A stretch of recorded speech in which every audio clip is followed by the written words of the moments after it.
India में आप कम कमाओगे, लेकिन अगर आप फॉरेन में जाते हो तो फॉरेन में जाते ही आपकी सैलरी मतलब ये समझ लीजिए कि 2 से 3 लाख रुपए पर मंथ हो जाती है। सारा बता देंगे, सुन लो पहले, कुछ जानकारी की बात बता रहे हैं।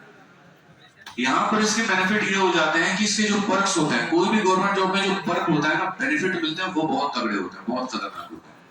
अब इसमें जैसे मानो फॉरेन पोस्टिंग आपको मिली, तो यहाँ पर ऐसा नहीं है कि आज ही डिपार्टमेंट ज्वाइन किए कल फॉरेन पोस्टिंग हो जाओगे, ऐसा नहीं है। जैसे सबसे पहले बैच में जो हमारे 2020 बैच में थे स्टूडेंट थे आदर्श करके, उनका 21 में उन्होंने दिया, एमए सेलेक्ट हुए। अब उनकी एलिजिबिलिटी बनेगी 24 में, यानी 2 से 3 सालों के बाद में आप जो है वो दिल्ली में ट्रेनिंग करने के बाद में तब आप फॉरेन में जा सकते हैं। आप पहली बार में ही नहीं जा पाएंगे, आपको 2 से 3 साल लगते हैं। 2 से 3 साल लगेंगे, तब उसके बाद में आपकी फॉरेन पोस्टिंग खुलती है। तब उसके बाद में डोजियर आता है, आप उसको भरते हैं, अप्लाई करते हैं, और तब उसके बाद आप फॉरेन कंट्री में जा सकते हैं। नहीं, आपका मैंडेटरी नहीं है। आप नहीं, मैं बता रहा हूँ सारे ऑप्शंस की। पहली बात, मैंडेटरी नहीं होता है। अगर आपको यहाँ रहना है तो आप यहीं रहिए, और अगर आपको बाहर जाना है तो आप अप्लाई करिए। उसके बाद में ऐसा नहीं है कि स्लॉट फिक्स है, या ऐसा है कि अच्छा तुम अपने हिसाब से कंट्री चूज कर लो, ऐसा कुछ भी नहीं होता है। ठीक है, कंट्री आप चूज नहीं कर सकते हैं। एक्स होता है, वाई होता है, जेड होता है, हार्डकोर कंट्री होती है। इसमें जो शुरुआत होती है ना, आप नीचे से ऊपर की तरफ बढ़ते हो।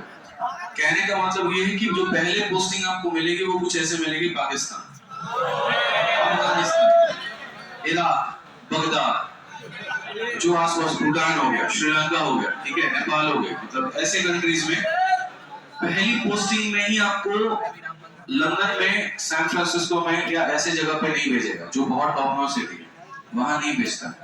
आप यहाँ जॉब कर लेते हैं, 2 से 3 साल के बाद में फिर जेट में भेजा जाता है, फिर जेट के बाद में वाई में भेजा जाता है, तब जाकर जो है लगभग आपकी जब उम्र 40, 45, 50 की हो जाती है, तो आप एक तरीके से अमेरिका में, जापान में, जर्मनी में, इन कंट्रीज में आप पोस्ट होते हैं।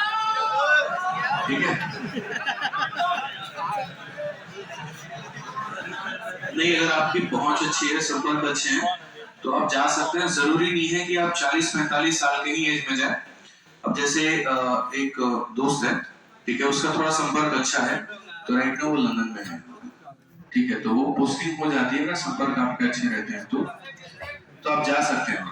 अब उसकी बात अगर हम यहाँ पर करें, इसमें जो पर्क होता है वो सबसे अच्छा रहता है। क्यों ऐसे ही नहीं कहते हैं?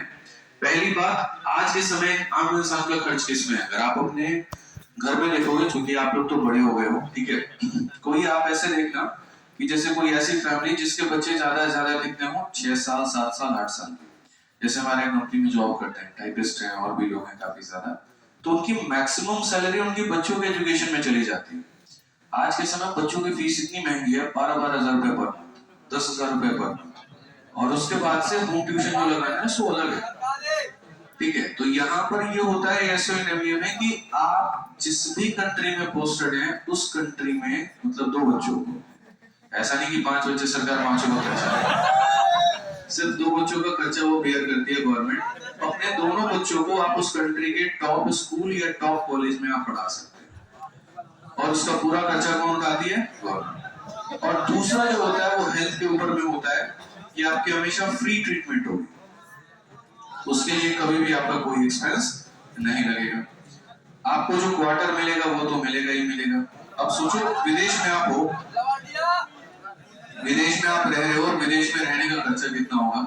रहने का खर्चा भी सरकार उठा रही है, हेल्थ का भी खर्चा सरकार उठा रही है, पढ़ने का भी सरकार ही उठा रही है। तो इसमें क्या होता है कि दोनों पूरा जो बच जाता है वो क्या होता है? सारा का सारा सेविंग होता है। और भी काफी सारे फर्क है, जैसे इसमें ये फर्क है कि एक सीनियर है जो डिपार्टमेंट में है, जैसे आदर्श के सीनियर है, तो बता रहा था अभी, अब जैसे वो काफी सालों से पोस्टेड थे आपका पोलैंड में, ठीक है, फिर उसके बाद में उनकी जो पोस्टिंग हो गई थी वो जर्मनी में भी हुई थी। अब मानो कि उनके बच्चे आ रहे हैं वहां की यूनिवर्सिटीज को छोड़ के, और वो दिल्ली में मान लीजिए कि वापस आना चाह रहे हैं, इंडिया वापस आना चाह रहे हैं। अब इंडिया में आएंगी तो क्या यहाँ के जो टॉप यूनिवर्सिटी है, अब यहाँ का टॉप कौन है? आईआईटी है, एनआईटी है। अगर मानोगे कि उनको डायरेक्टली एडमिशन मिल जाएगा, मिलेगा। आईआईटी में नहीं मिलेगा, एनआईटी में मिलेगा। कोई भी एनआईटी है, बस कंडीशन इतना होना चाहिए कि भैया वो आईआईटी का पेपर दिया हुआ हो और कम से कम 50-60% नंबर आए। तो एक सीधा बैकडोर एंट्री आपकी यहाँ पे हो जाती है। डिपार्टमेंट भी लिख के दे देगा तो आपके बच्चों का डायरेक्ट नेटिव एडमिशन हो जाएगा। काफी सारे और भी पर्क्स हैं, मतलब मैं बताते बताते थक जाऊंगा, 1 घंटे लग जाएंगे सिर्फ किसी के बारे में बताने में। तो इसीलिए मोटा मोटी इस बात को जान लो कि ये राइट नाउ बहुत ही ज्यादा लुक्रेटिव पोस्ट है, प्रॉफिटेबल है। इसकी जो इनकम आ जाती है वो महीने की आराम से 2 से 3 लाख रुपए होती है। लेकिन ये 2 से 3 लाख रुपए कब? जब आप फॉरेन में है, विदेश में है, क्योंकि जो पैसा मिलेगा वो फॉरेन करेंसी में मिलेगा, इंडियन करेंसी में। क्या कह रहे हैं? इसके बारे में किसी और दिन बता देंगे।